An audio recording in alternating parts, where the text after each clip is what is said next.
Mind moving fast is crazy. Mind moving slow is saint. Mind stopped is God. This is a powerful quote that I came across. And every spiritual tradition, every religion, and every technique on mindfulness mentions meditation and calming the mind at some level. So, today we will understand meditation for what it is, and we will understand what meditation can do for you in just 30 days if you spare 10 minutes a day. Did you know that your brain waves actually slow down during meditation, opening a doorway between your conscious and the subconscious mind? This phenomenon, which is documented by neuroscientists, allows you to move beyond the analytical thinking, which is represented by beta waves, into more relaxed alpha, theta, and delta states. So let's see what can happen for us in the next 30 days. The implications of all this can be really profound, and we can actually begin to live a different life altogether with the help of meditation. Meditation can transform the mental landscape while physically rewiring the neural pathways. All of this might have been proved now, but the Vedantic wisdom talked about this thousands of years ago before modern brain scanning technology could confirm. Most of us are stuck in an eternal mental chatter. Our mind never rests, not even during sleep. Have you observed this? Even when we sleep and close our eyes, our mind, thoughts, conclusions, imagination, these things keep on going. They never stop. This is why there is mental instability. This is why there is mental health issues in the world. We don't know how to take control of the mind. We don't know how to tame the mind. And meditation is a tool that can help us achieve this. In Vedanta, this identification with our mental state along with the ego is the reason for us to experience Maya.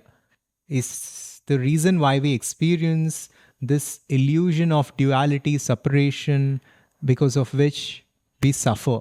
Now, the answer to this is to go beyond the ego and recognize our true nature.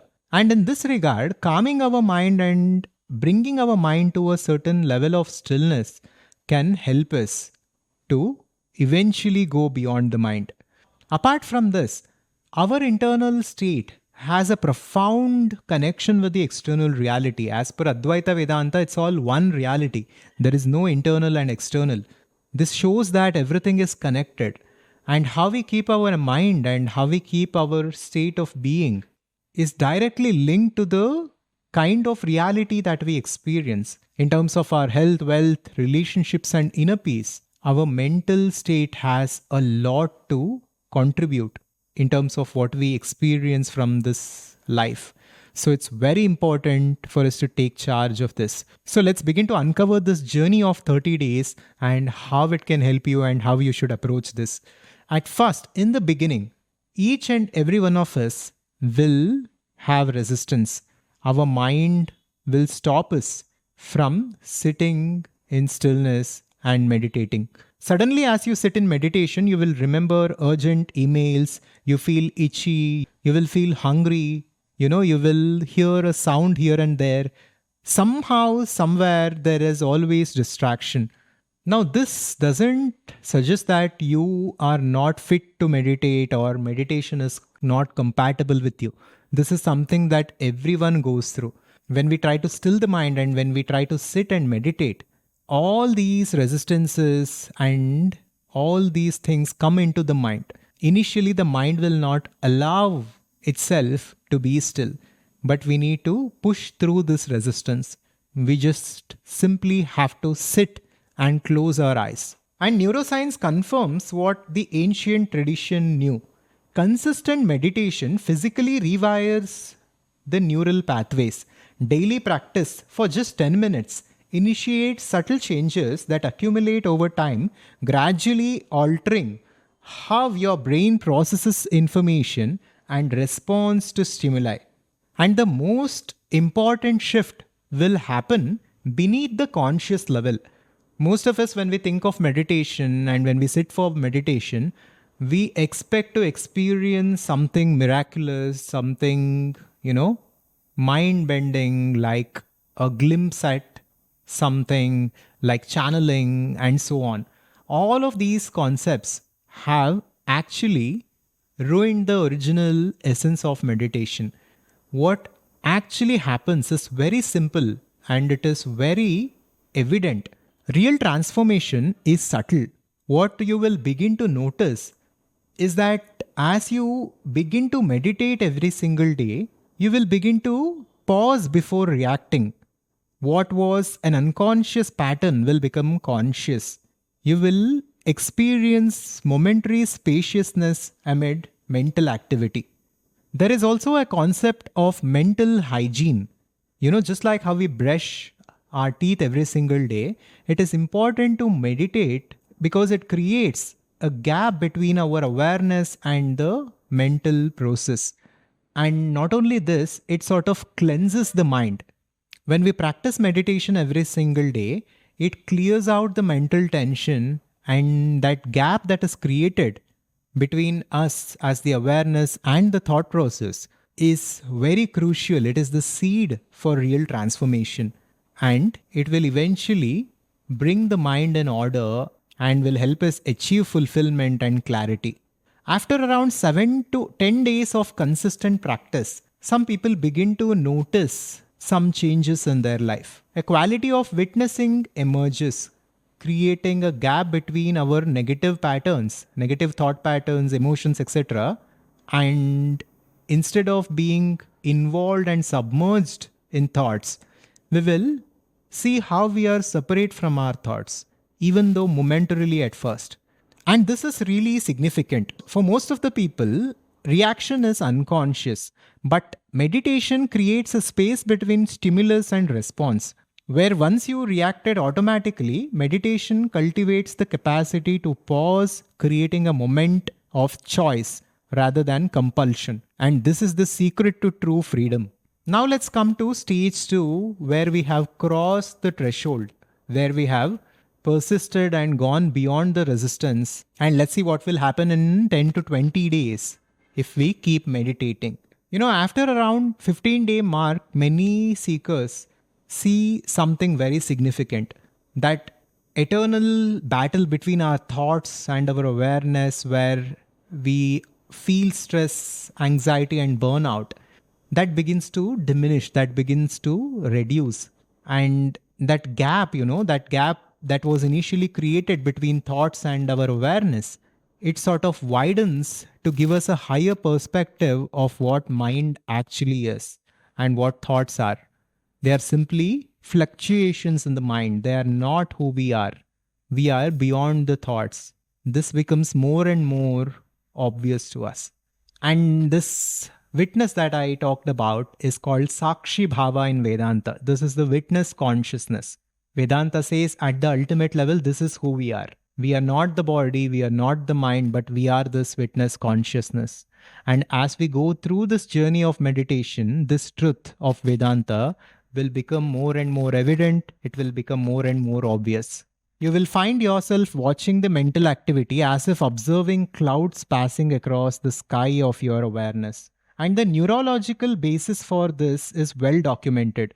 Brain scans reveal that after approximately 2 weeks of consistent meditation, activity in the default mode network, DMN, begins to measurably decrease. The quietening of the DMN translates to everyday benefits, such as making clearer decisions during stressful meetings or responding thoughtfully rather than reactively to challenging family situations. Some spiritual teachers like Eckhart Tolle call this presence, call this witness consciousness as presence, because this consciousness, this witness becomes accessible to us only in the present moment, because time as we know it as per Vedanta is an illusion. Future is a concept, past is memory, present is the only thing that truly exists. And this presence is the gateway to true fulfillment and freedom, which we can access more and more through meditation. Harvard scientists have documented these changes through measurement of brain structure. Their research reveals increases in gray matter density in areas associated with self awareness, compassion, and introspection.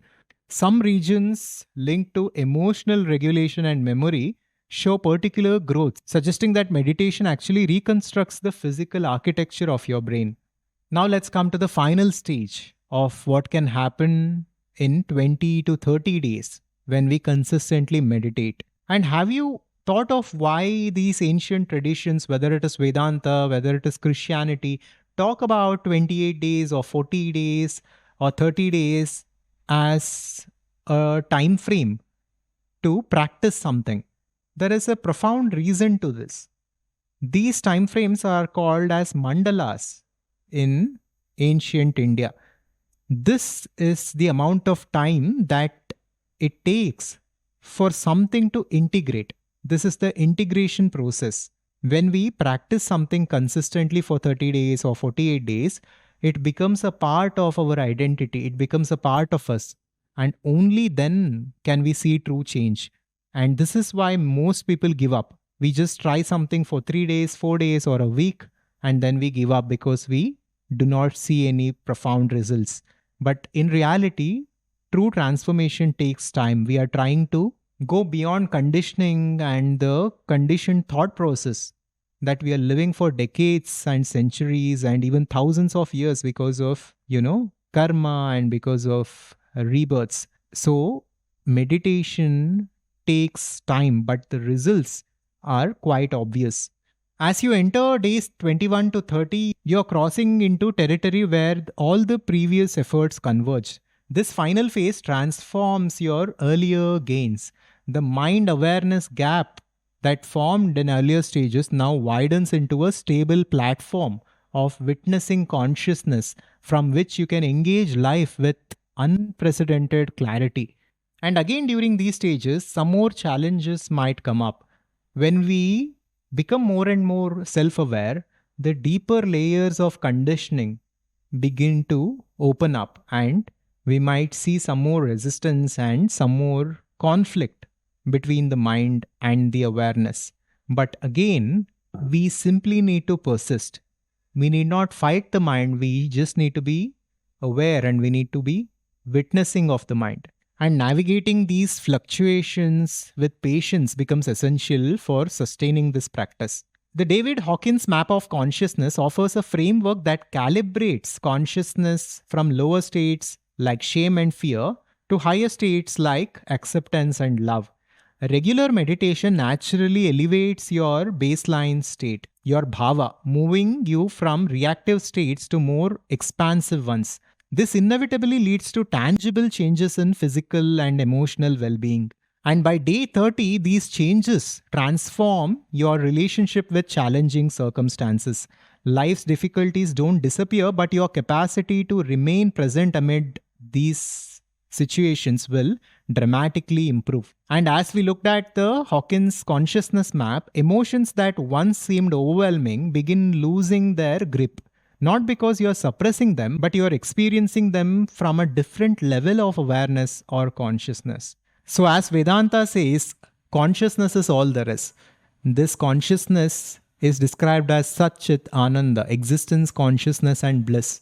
So, Ananda is the natural outcome for us when we tap into this nature.